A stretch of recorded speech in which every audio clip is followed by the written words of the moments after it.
आज मकर संक्रांति के अवसर पर आज आप सब जान रहे हैं कि सुमन महासेठ जी हमारे पार्टी के वरिष्ठ नेता हैं। 2024 में झंझारपुर लोकसभा क्षेत्र से चुनाव भी लड़े थे।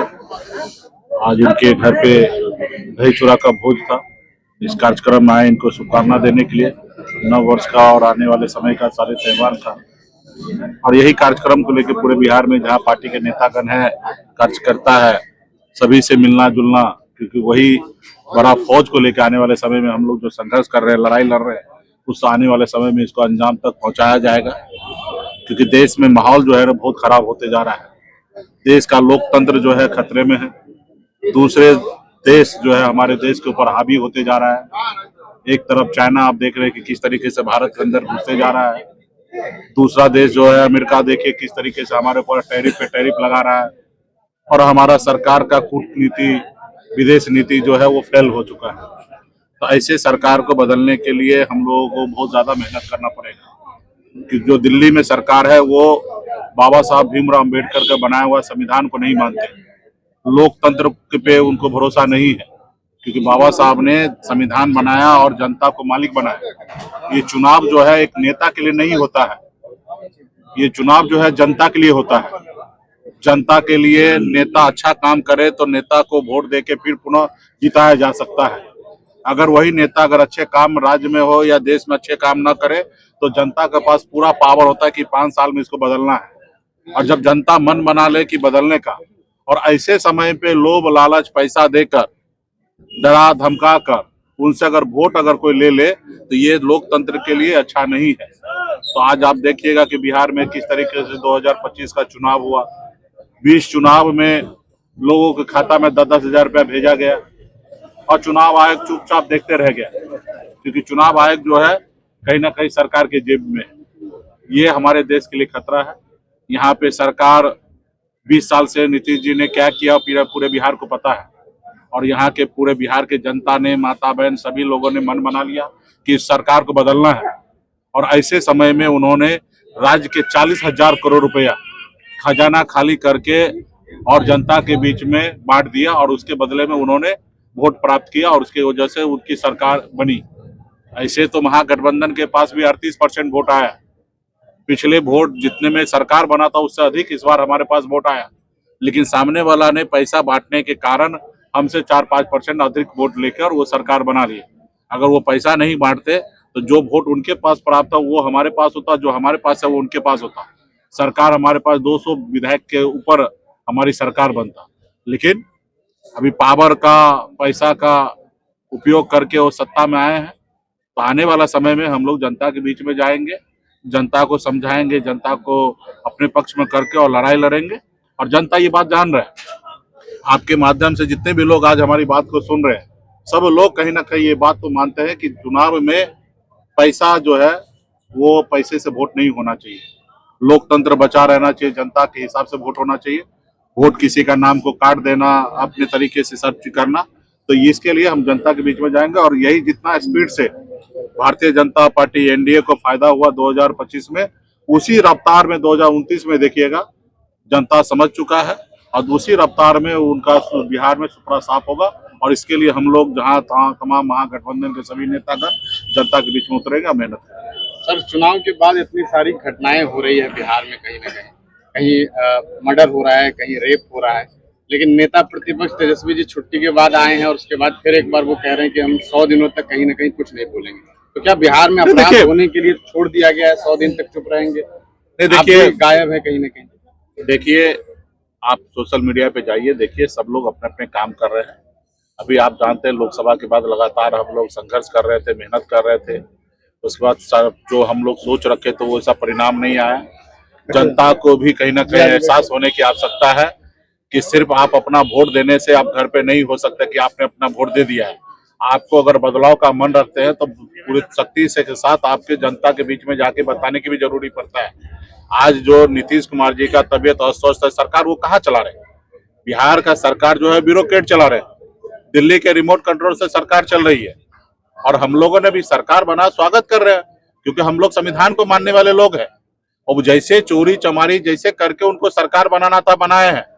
लेकिन हम संविधान पे भरोसा हमको, और यही संविधान आने वाला समय में उनको सत्ता से बाहर करेंगे। और रहा कि ठंड का समय है, सब लोग अपने अपने घर परिवार है, सब लोग अपने तरीके से जीते हैं, और 100 दिन का हम लोगों ने सरकार को समय दिया। 100 दिन के बाद हम लोग मैदान में उतरेंगे, और अभी भी एक्टिव है, जनता के बीच में हम लोग जा रहे हैं, ऐसा नहीं है। और जनता को भी थोड़ा सा समझ में आ रहा है कि विपक्ष का क्या भूमिका होता है, विपक्ष कितने ताकत होना चाहिए। ये हमेशा विपक्ष के साथ भी लोगों को खड़ा होना चाहिए, ये नहीं कि कोई पैसा वाला आ गया तो उन्हीं के पीछे भागिए। तो इसके लिए भी तो अभी समाज को समझने की आवश्यकता है। आप जनता को ही ब्लेम कर रहे हैं। जनता को भी ब्लेम क्यों नहीं करेंगे? चुनाव नेता के लिए नहीं है। यही गलत फहमी आप लोगों का है कि चुनाव मुकेश सहनी और तेजस्वी के लिए या मोदी जी के लिए है। नहीं, ये चुनाव जनता के लिए है। जनता अच्छा नेता को चुनेंगे तो उन्हीं के लिए काम करेंगे, और गलत नेता को चुन लेंगे तो उनका ही नुकसान होना है। आज गलत नेता को चुने इसलिए ना आज बिहार में आप कह रहे हत्या हो रहा है, मर्डर हो रहा है, रेप हो रहा है, ये सब चीज हो रहा है, तो गलत आपने चुना इसलिए हो रहा है ना। सर, इंडिया गठबंधन के 6 नेता के बारे में हमारे अपने वोट से हम हम नेता नहीं बन सकते। हमें आपके ही वोट से हमको नेता बनना है। और आपने 20 साल आपने जब देख लिया है, और जो व्यक्ति अस्वस्थ हो चुका है, 75 साल की उम्र में हर आदमी अस्वस्थ होता है, कल हम भी उस उम्र में आएंगे तो अस्वस्थ होंगे। तो उसके बावजूद भी अगर आप 10,000 रुपया कोई विकास मान लीजिएगा, 4 किलो चावल आपको हर महीना मिल रहा है, उसी को अगर आप विकास मान लीजिएगा, तो फिर हम क्या करेंगे? हम तो मजबूती से लड़ाई लड़े। ऐसे जगह पे समय में भी 38% वोट हमने लाया। पिछली बार 37% में सरकार बना, इस बार 38% वोट आया। लेकिन अगला जो है अलग अलग चाल चरित्र सब अपना दिखा रहे, उसके बाद भी इतने बड़े आबादी अगर उनको नहीं समझ रहे हैं, और एक वर्ग जो भारतीय जनता पार्टी को मजबूती से वोट देते हैं वो पढ़े लिखे लोग होते हैं, अब वो बिल्कुल ही नहीं समझ रहे हैं। कल मैं बॉम्बे से आ रहा था तो प्लेन में बैठे थे, वो व्यक्ति जो भाजपा को वोट करते हैं वो हमसे कह रहे कि सर आपका सरकार आएगा तो फैक्ट्री लगाइए, क्योंकि हम भटकते हैं दूसरे दूसरे राज्य में। तो मतलब कितना बार जब से मोदी जी आए तब से कितना बार वोट दिए हैं? बोला हमेशा उसी को देते हैं। तो अब फैक्ट्री हमसे लगाने की बात कर रहे हैं। सर, एक सवाल है, तो इंडिया गठबंधन के नेताओं की फिर एक बार अटकलें लगाई जा रही है कि वो बीजेपी और जदयू में जाने की अटकलें लगाई जा रही है, आप क्या कहना चाहेंगे? ये सब जो है परसेप्शन ऐसा बनाया जा रहा है, जो जहां है वहीं है, उनको भी किसी की जरूरत नहीं है, और उनके पास जब अभी पावर शिफ्टिंग का समय था कोई नहीं गए, तो अब क्यों जाएंगे? जब चुनाव में अगर उनके साथ कोई नहीं गए तो अब क्या जाएंगे? और रहा कि उनको अभी क्या जरूरी है, उनके पास तो 200 प्लस सीट है, उनके साथ है, उनकी कंफर्टेबल सरकार है, तो वो क्यों, किसी को क्या जरूरी है लेना? तो ये सब एक परसेप्शन बनाया जा रहा है, इसका कोई सर एक आखिरी सवाल है कि कांग्रेस के एक नेता ने साफ तौर पर ये बात कही कि एक बड़ी गलती ये हुई कि मुकेश सहनी जी को डिप्टी सीएम का चेहरा घोषित कर दिया गया। क्या लगता है कि उनके समीक्षा में आया होगा? तो वो लोकतंत्र में आजादी है, अभिव्यक्ति की आजादी है, वो जो बोले हैं। बहुत सारे लोग को मीडिया में भी आना है, क्योंकि कुछ काम धंधा तो बचा भी नहीं है। इस पर राय है? हमारा कोई राय नहीं है, हम मजबूती से लड़ाई लड़ने वाले लोग हैं, और अगर वो सवाल उठा रहे हैं तो उनको राहुल गांधी पसंद नहीं है, तेजस्वी पसंद नहीं है, क्योंकि ये डिसीजन तो राहुल गांधी तेजस्वी जी ने लिया है, और उन पे भी उनको भरोसा नहीं है। और बहुत सारे नेता भी है, क्योंकि चुनाव उनाव हार गए हैं, कोई काम धंधा बचा नहीं, कोई पूछने वाला नहीं, तो मीडिया में इस तरीके से बोल के मीडिया में बना रहना है। तो ये भी एक कला है, और हम चाहेंगे कि हमारे नेता सब कम से कम इसी तरीके से मीडिया में रहे।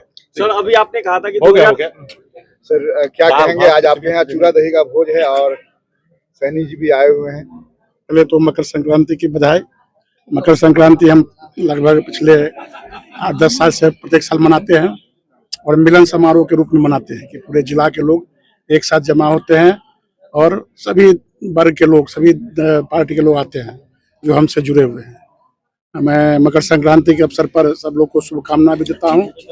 और चूंकि मकर संक्रांति एक सनातन परंपरा का एक स्वरूप है, चूंकि हम लोग भास्कर भगवान को मानते हैं, जो सनातन परंपरा का एक बहुत जीता जागता भगवान दिखाई देते हैं, और वो दक्षिणायन से उत्तरायण की ओर प्रस्थान करते हैं।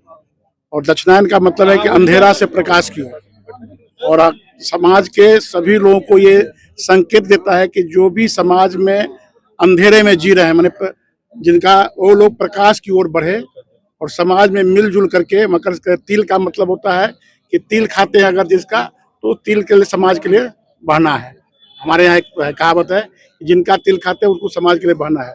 तो ये सामाजिक बोझ है, तो समाज के लिए सभी लोग बहे, आगे बढ़े, बस यही शुभकामना है। हम धन्यवाद देते हैं मुकेश सहनी जी कि आज अपने व्यस्तम प्रोग्राम में से, बम्बई में थे लेकिन हमको आग्रह किए कि आइए, अपना व्यस्तम प्रोग्राम में से, और जो प्रोग्राम उनका था उसको चेंज करके आए हैं। इसलिए मैं मुकेश सहनी जी को भी धन्यवाद देता हूँ कि मेरे दरवाजा पाकर मेरा इज्जत बढ़ाए। धन्यवाद। ये डिप्टी मेयर साहब अब चूड़ा दही के भोज में हैं, क्या कहना चाहेंगे? हाँ, आज मकर संक्रांति के उपलक्ष्य में सुमन महासेठ जी हर साल चूड़ा दही और तमाम इस तरह के सामग्री को मिलाकर एक भोज करते हैं और तिल का त्यौहार है ये। तो आज इनको भी बधाई देते हैं, जितने लोग आए हुए हैं उनको भी बधाई देते हैं। और ख़ास तौर से आज के चीफ गेस्ट मुकेश सहनी जी जो वीआईपी के चीफ हैं वो भी आए हुए हैं। तो एक अच्छा लगा, भारत दिखा समागम है, सभी पार्टी के करीब करीब लोग आए और बिना भेदभाव के सबों ने स्वाद का जायका लिया और मकर संक्रांति की बधाई दिया। जय हिंद। क्या कहेंगे आप चूड़ा दही के आयोजन पे? मकर संक्रांति के उपलक्ष्य में आज सूर्य उपासना का महान पर्व मकर संक्रांति के अवसर पर हमारे माननीय पूर्व विधान पार्षद श्री सुमन कुमार महासेठ जी के आवास पर चूड़ा दही लाई तिलकुट सहित अन्न भोजन का, जिसमें सभी गणमान्य लोग उपस्थित हैं, शहर के सभी लोग यहाँ उपस्थित हैं। मैं सभी को इस मकर संक्रांति के अवसर पर हार्दिक बधाई और शुभकामना देता हूँ। जी, आप पूर्व एमएलसी सुमन महासेठ के यहाँ चूड़ा भोज का आयोजन हुआ, क्या कहना चाहेंगे? सबसे पहले तो सभी लोगों को नव वर्ष और मकर संक्रांति जो बीत गई उसके लिए भी बधाई देते हैं और आने वाले गणतंत्र दिवस और बसंत पंचमी की शुभकामना देते हैं आपके चैनल के माध्यम से। ये बहुत ही सामाजिक समरसता और एकता का यह स्वभोज का कार्यक्रम आदरणीय सुमन कुमार महासेठ जी के नेतृत्व में आज उनके मधुबनी आवास पे हो रहा है। तो निश्चित रूप से यह सराहनीय और बहुत ही आदर्श वाला पहल है ये। और हर लोगों को जो राजनीति करते हैं किसी भी प्रकार से, वो किसी दल से हो या किसी भी तरीका से राजनीति करते हैं, सभी लोगों को इस तरह से स्वभोज का आयोजन करना चाहिए ताकि सभी लोग में सभी दलगत भावना से ऊपर उठ के एक दूसरे के मुंह को मिठास से भरे, यही इस पर्व का उद्देश्य होता है। भूपेंद्र जी, आप बेनीपट्टी विधानसभा से चुनाव लड़े थे, आप मधुबनी में पूर्व एमएलसी सुमन महासेठ के यहाँ जो चूड़ा दही का भोज हुआ है इसमें देख रहे हैं, आपको क्या कहना चाहिए? देखिए, सबसे पहले तो मकर संक्रांति की आपको पूरे मधुबनी जिला को हार्दिक बधाई और शुभकामना। निश्चित तौर पे हमारे महागठबंधन के साथी हैं, बड़े भाई हैं, उन्होंने हर साल करते हैं और इस बार भी उन्होंने किया है, तो स्वाभाविक रूप से हम लोगों को खबर हुआ है तो हम लोग आए। बहुत धन्यवाद।